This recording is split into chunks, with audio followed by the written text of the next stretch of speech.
What is your native planet? Gallifrey. I am a Time Lord. Ah, yes. So that's actually the first time Gallifrey is named. Is it? Ah. Yeah. So we've not hadn't had thought it, that.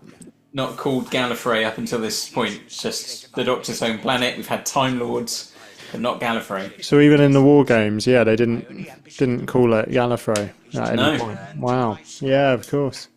So we're sort of, you know, it's 1973, this, isn't it? So it's basically 10 years in before we even get that. That's incredible. Hello and welcome back to the Shallow Proclamation. My name is Thomas, and as always, I am joined by Paul. And we are watching Doctor Who. Again. Time Warrior Part 2. Yeah, I've been enjoying this so far. Well, from the one episode we've seen. Good to have the Centaurans and Sarah Jane on the scene. Absolutely.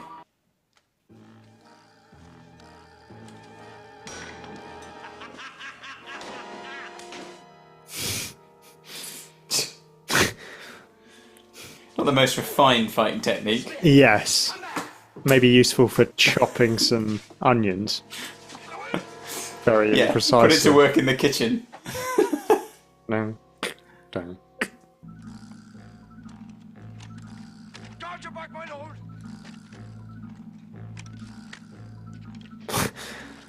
Very advanced AI, isn't it?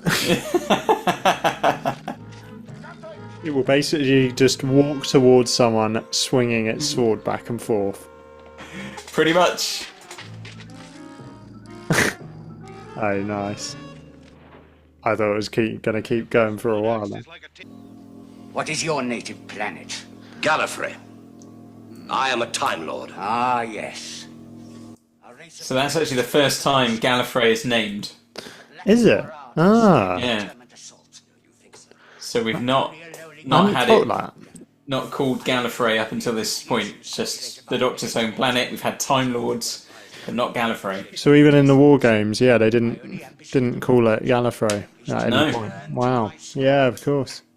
So we're sort of, you know, it's 1973, this, isn't it? So it's basically 10 years in before we even get that. That's incredible. I adapted my ship's frequency modulator and projected myself. I like how they've done the hairs on his face. The Unfortunately, I only had the power to reach little details. Pertwee's hair is getting more and more elaborate. It's starting to look a little bit like a sort of your great aunt Ethel or something. It is, isn't it? Look, will you excuse me? I've got to go and find a young girl. I'll see you later, I hope. Doctor Who out of context. Would have thought he'd be a bit old for that sort of thing. Oh well. Good evening. That guy looks like a strawberry, doesn't he? That's a bit, yeah. One of the only fruits with its seeds on the outside, I believe. Ah, there you go. Oh. This is quite a wide shot, isn't it? Don't get many shots like this. Yeah. Oh, he's fallen in some hay. Whoa. I'm not sure what I make of that as a cliffhanger. That was quite something. It was a bit like, we've got 45 seconds of time we need to fill. Could you just run around a bit more, John? Like Yeah. avoid him again. That's it. Jump over the hay, throw that barrel, and when you're ready, fall in the hay. Good. Yeah. That was a lot of fun, wasn't it? It kind of kept up the really lent into the setting. Did we get a Norman? They said at one point, didn't they? Yeah, we had that kind of reference, didn't we? So yeah, that gives you a sense of time, doesn't it? Yeah, and it looks great. It's very believable, isn't it?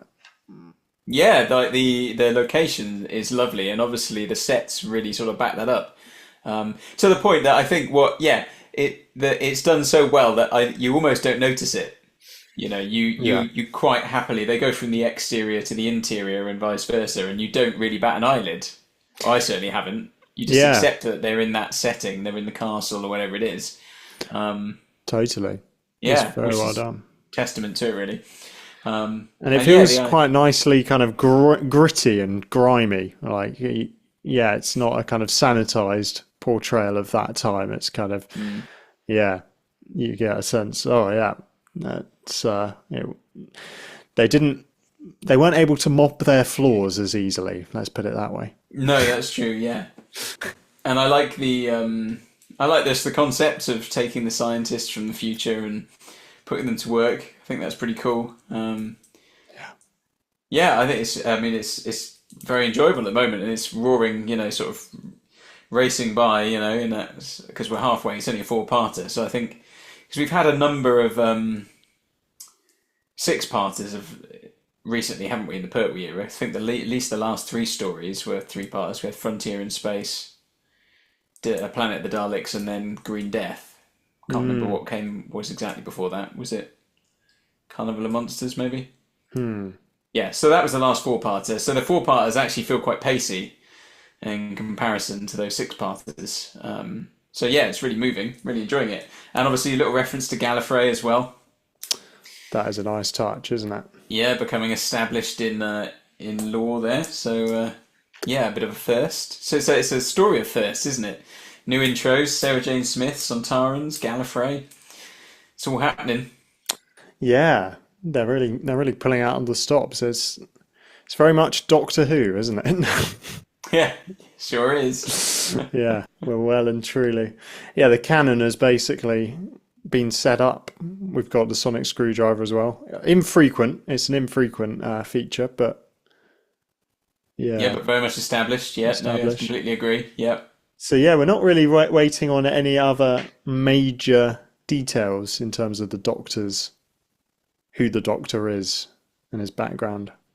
Of course, the fact that he's actually the timeless child, that won't come for a while. And that was true all along.